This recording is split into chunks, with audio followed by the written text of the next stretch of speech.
नमस्ते। नमस्ते जी। तो आज हम देख रहे हैं ये जो अमेरिका ने भारत पर नए व्यापार शुल्क लगाए हैं और पूर्व राष्ट्रपति ट्रंप की वो टिप्पणियां भी। हाँ, भारतीय अर्थव्यवस्था पर। जी और इसे समझने के लिए हम कुमार भारत के विश्लेषण का सहारा ले रहे हैं। बिल्कुल, कोशिश यही है कि इस पूरे मामले के जो अलग अलग पहलू हैं, पीछे की कहानी क्या है और भारत पर असर क्या हो सकता है, उसे कुमार भारत के विश्लेषण से समझे। तो चलिए शुरू करते हैं। मतलब पहले तो दोस्ती की बातें हुई हाँ और फिर अचानक भारतीय सामानों पर 25% टैरिफ की घोषणा, जी। और साथ में ये भी कि रूस से सस्ता तेल या हथियार लिए तो पेनल्टी लगेगी।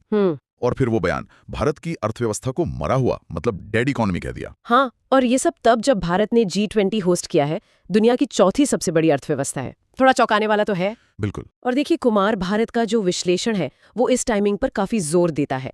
ये घोषणाएं हुई 1 अगस्त की डेडलाइन से बिल्कुल पहले। अच्छा। वजह बताई गई ट्रेड डेफिसिट, मतलब व्यापार घाटा।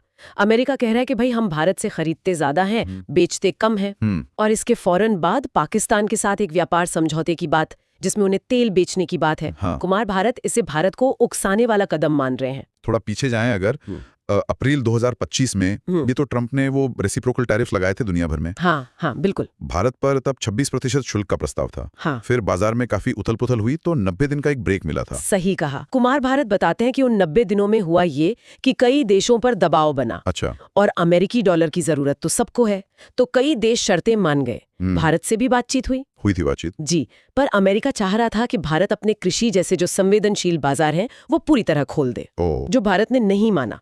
तो कुमार भारत के मुताबिक ये जो अब 25% टैरिफ लगा है, ये उन्हीं देशों पर है जिन्होंने तब पूरी तरह से मतलब शर्तें नहीं मानी थी। लेकिन यहाँ चीन का मामला दिलचस्प है। हाँ बिल्कुल। अप्रैल में जब टैरिफ लगे थे, चीन ने फौरन जवाबी कार्रवाई की थी जी। और नतीजा ये हुआ कि अमेरिका को पीछे हटना पड़ा, टैरिफ कम करके बात करनी पड़ी। और इस बार की लिस्ट में चीन है भी नहीं है। और कुमार भारत ब्राजील का भी उदाहरण देते हैं। अच्छा, ब्राजील का क्या था? उन पर तो 50% टैरिफ की धमकी थी, पर उनके लीडर्स ने साफ साफ पब्लिक में कहा कि भाई हम ये अपमान नहीं सहेंगे, देश का सम्मान पहले है। अरे वाह। और नतीजा, टैरिफ लगा सिर्फ 10%। हाँ। तो विश्लेषण यही कहता है कि शायद कड़ा रुख दिखाने का फायदा हुआ उन्हें।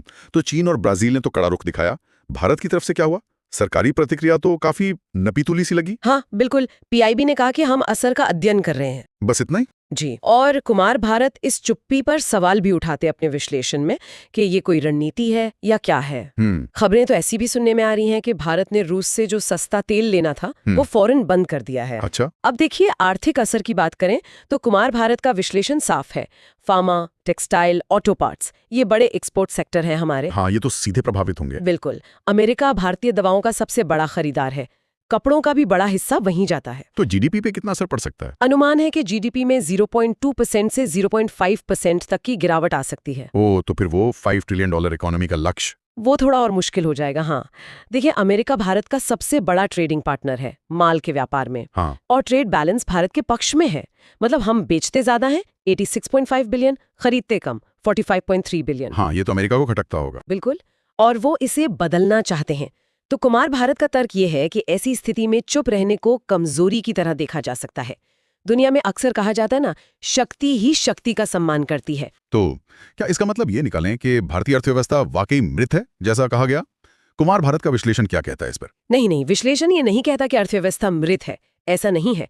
हमारी आबादी इतनी बड़ी है, हम कागज पर चौथी सबसे बड़ी अर्थव्यवस्था है। हाँ, वो तो है। लेकिन कुमार भारत इस बात पर जोर देते हैं कि साइज होना एक बात है और असल आर्थिक ताकत होना, मतलब ऐसी ताकत जिससे आप दुनिया को अपनी शर्तों पर झुका सकें, वो दूसरी बात है। ये फर्क महत्वपूर्ण है। जी।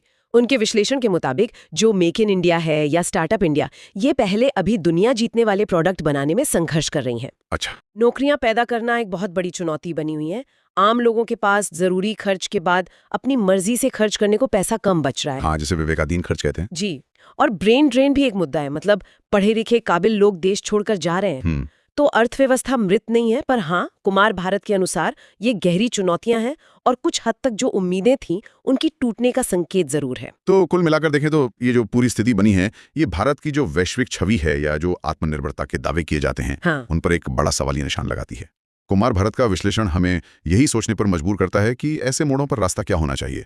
क्या हमें अपनी कमियों को मानकर उन्हें ठीक करने के लिए ठोस कदम उठाने चाहिए, या सिर्फ बाहरी आलोचनाओं का जवाब देते रहना चाहिए? सही बात है। इसी सवाल के साथ शायद आज की चर्चा यहीं रोकते हैं।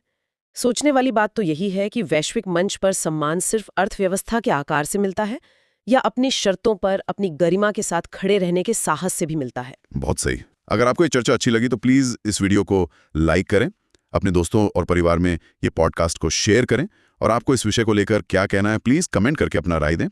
और हमें सपोर्ट करने के लिए हमारे YouTube चैनल को सब्सक्राइब करें। बने रहिए हमारे साथ, फिर आपसे जल्दी मुलाकात होगी अगले पॉडकास्ट में। धन्यवाद।